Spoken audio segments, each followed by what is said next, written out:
رمضان المبارک کی تیاری یہ ہے کہ ہم کچھ کرنے کے کاموں کی پریکٹس ابھی سے شروع کر دیں اور کچھ بچنے کے کاموں کی بھی پریکٹس ابھی سے شروع کر دیں. میں اس کو سمرائز کرنے کی کوشش کر رہا ہوں. جو پچھلے ہفتے میں نے عرض کیا تھا اس سے پیچ اپ کرتے ہوئے اس کو سمرائز کر رہا ہوں. کرنے کے کاموں میں اس ماہ مبارک کو قرآن کریم سے سب سے گہرا اور خاص تعلق ہے. اسی ماہ مبارک میں نزول قرآن، اسی ماہ مبارک میں قرآن کا ورد، اسی ماہ مبارک میں قرآن کا دور. جبریل آ کر کے اللہ کے رسول صلی اللہ علیہ وسلم کو قرآن سنا رہے ہیں اور بعض روایات میں اللہ کے رسول جبریل کو سنا رہے ہیں. آئے ہائے ہائے، دوسرے والے عمل پہ تو قربان، کیا نصیب لایا جبریل، محمد الرسول اللہ تجھے سنا رہے ہیں صلی اللہ علیہ وسلم. نصیب تو جبریل کا ہے کہ جس قلب اطہر پر قرآن نازل ہوا وہ خود ذات گرامی فرشتوں کے سردار کو قرآن سنا رہے. تو دور کا یہ ٹائم ہے، یہ مہینہ ہے دور قرآن، قرآن کا دور. تراویح میں ختم قرآن کا دور اللہ کے رسول صلی اللہ علیہ وسلم کی سنت مبارکہ ہے. دو سنتیں الگ الگ ہیں. ایک تو مستقل تراویح پڑھنا جو اب لاک ڈاؤن کی وجہ سے بڑی خطرے میں نظر آ رہی ہے. وجہ کیا ہے؟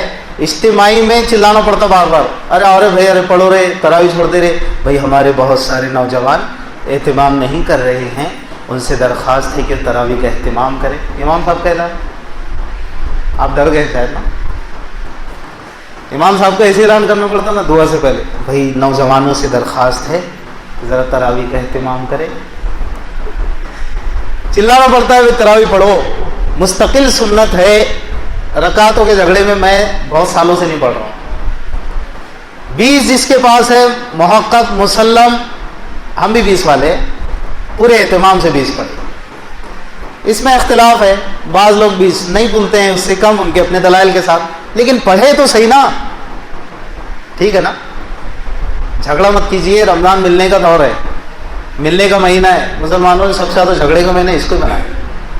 دیکھ بیٹا، شیطان بھی بولتا ہے ایسا لڑاتا ہوں تم کو، نفل نمازوں پہ لڑاتا ہوں، فرض پہ جھگڑے ہی نہیں کسی کا. کہ تبلیغ والے بھی، دوسری جماعت والے بھی، تیسری جماعت، چوتھی، پانچویں، جتنی بھی جماعتیں مسلمانوں کی جماعتیں ہے یہ، فرقے سے مت گنو اس کو. ایک گروپ میں مجھے ایڈ کیا گیا، آج ایسی باتیں چلنے تو اس کو کنکلوڈ کر رہا ہوں. 73 میں ایک سنی، بس وہی جنتی. مجھے کیوں ایڈ کیا انہوں نے؟ میں گھبرا گیا. مطلب ابھی شاید اصل تعارف ان کو ہوا نہیں ابھی، یہ نجا ظاہر پرستی پر ایسے لگ گئے. فوٹو دور کے ہے کہیں کے ایڈمن اس کے، وہ ان کی شاید تصویر دیکھ کر ماشاءاللہ لگ رہے ہیں اپنے گروپ کے دکھ رہے ہیں. 73 میں ایک ہی سنی جنتی، باقی صاحب تو تھوڑا سا ابھی میں نیا ہوں اس میں. الحمدللہ میں جانتا ہوں کب ہتھوڑا مارنا چاہیے حساب سے، جو ہضم بھی ہو جائے، سمجھو اس کا وار تکلیف نہ دے، تعمیر کرم ہو اس کے اندر. تو یہ جماعتیں ہیں بھائی، یہ فرقے نہیں ہیں مسلمانوں کے. ورنہ حضرت شیخ عبد القادر جیلانی نور اللہ مرقدہ پر اعتراض ہو جائے گا. حضرت نے اپنی کتاب بنیت الطالبین میں مسلمانوں کے 73 فرقوں کا ذکر بہت پہلے کر دیا، صدیوں پہلے. پھر یا تو یہ اس میں پلس ہوں گے تو حضرت کی بات غلط کہ اچھا حضرت کو اس بات کا ٹھیک سے اندازہ نہیں تھا، یہ سب پلس والے بات میں رہ گئے نا جتنے آئے. یا اگر یہ اس میں پلس کر کے بولتے آپ تو پھر نعوذ باللہ حدیث غلط، حدیث میں 73 ہے تو پھر یہ زیادہ ہو گئے. یہ دلیل یاد رکھنا 73 میں ایک والوں کے لیے. حضرت تو غوث پاک کہلاتے نا، پیران پیر دستگیر. اصل میں پیران پیر نہیں ہو، پیراں ہے. خیر یہ ایک مستقل موضوع ہو جائے گا، چھوڑیے. تو قرآن کا نزول اس ماہ مبارک میں، قرآن سے گہرا تعلق، قرآن سے رابطہ. اگر ابھی سے ہم نے کچھ اہتمام کیا نا تو رمضان میں قرآن پڑھانا آسان ہو جائے گا. ٹارگٹ کیجیے، 2 ختم قرآن کروں گا، 3 کروں گا. 3 یا 2 کا عزم کیا تو 1 تو کر ہی لیں گے انشاءاللہ. 1 کا عزم کیے تو کچھ پارے چھوٹ جائیں گے. انسان کا نیچر ہے. 1 کا اگر عزم کیے نا تو بعض دفعہ کچھ پاروں پر گاڑی جا کے فیول ختم ہو گیا بولے. 2 کا ٹارگٹ کیجیے یا 3 کا کیجیے. 3 کا کیے تو کم سے کم 1 کے اوپر ہی چلیں گے انشاءاللہ. اگر چھوٹتا بھی ہے تو اللہ کے بندے ہیں ایسے جو عزم کرتے ہیں اس سے زیادہ بھی کر گزرتے ہیں. میں ایسی بات نہیں کر رہا ہوں، لیکن ایک انسانی نفسیات کو میں ٹچ کرتے ہوئے بات کرنے کی کوشش کر رہا ہوں. 3 کا عزم کرو گے تو 1 کے اوپر ہی چلیں گے انشاءاللہ. 2 کا کرو گے تو 1 تو ہو ہی جائے گا انشاءاللہ. لیکن ایک کا کرو گے تو ہو سکتا 25-26 پہ جا کے گاڑی دھکیل رہے مولانا، تو وہ دھکنے کا نام نہیں لیتی. اس لیے عزائم کبھی بھی بڑے کرنا چاہیے. ابھی سے کچھ نفلوں کا اہتمام، ذکر و اذکار کا اہتمام، کم سے کم 100 مرتبہ درود پاک روزانہ پڑھنے کا اہتمام ابھی سے شروع کر دیجئے. روزانہ 1 صفحہ قرآن کا پڑھنے کا، تلاوت کا معمول ابھی سے بنا لیجئے انشاءاللہ. کچھ نفلیں، کچھ صدقات، کچھ خیرات، ساتھ ہی ساتھ بچنے کے کاموں میں میں نے ذکر کیا تھا کہ جب تک ہم نیکیوں کے ساتھ ساتھ گناہوں سے بچیں گے نہیں نا تو نیکیوں کے اثرات بھی دکھائی نہیں دیں گے. نیکیاں تو ہو رہی ہے ایک طرف سے، لیکن دوسری طرف دیکھو بھائی، سسٹم کے لیے اینٹی وائرس ضروری ہوتا ہے کہ نہیں؟ بتائیے نا آپ مجھے. اچھا وہ اینٹی وائرس کی شکلیں جو آئی ٹی کے لوگ ہوتے ہیں، وہ یعنی اس میں جو فیچرز دکھتے ہیں تو کتنا بھیانک رہتا ہے وائرس، اور کھاتے رہتا پورے فائلز کو. تصور کی دنیا میں جا کر ہماری جو نیکیوں کی فائل ہے نا وہ اس کو ایسے کھاتے رہتا ہے گناہ کا وائرس.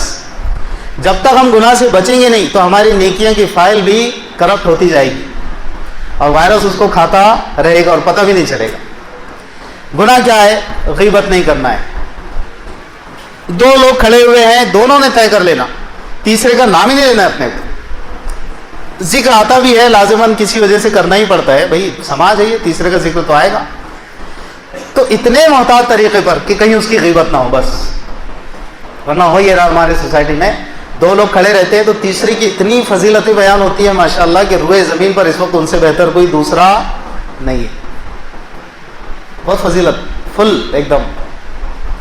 یا پھر اگر تعریف بھی شروع ہوتی ہے تو پھر میں نے کہا نا بھائی شیطان و نفس بڑا خطرناک ہے، یہ بول کر لاتا ہے وہ یو ٹرن، وہ سب ہے، لیکن یار بس اتنا نکل جانا اس کے اندر سے، بس یہ چیز اگر ختم ہوگی نا باس تو پھر دیکھنے کا کام ہی نہیں ہے. باس آپ کیوں دیکھ رہے ابھی سے؟ کس نے بولا آپ کو ابھی سے دیکھو؟ آپ تیسرے کا ذکر ہی مت کرو. وہ سدھرے نہیں سدھرے تم کیوں بگڑتے ہو؟ کیا خیال ہے؟ وہ سدھرے نہ سدھرے تم کیوں بگڑتے ہو غیبت کر کے اس کی؟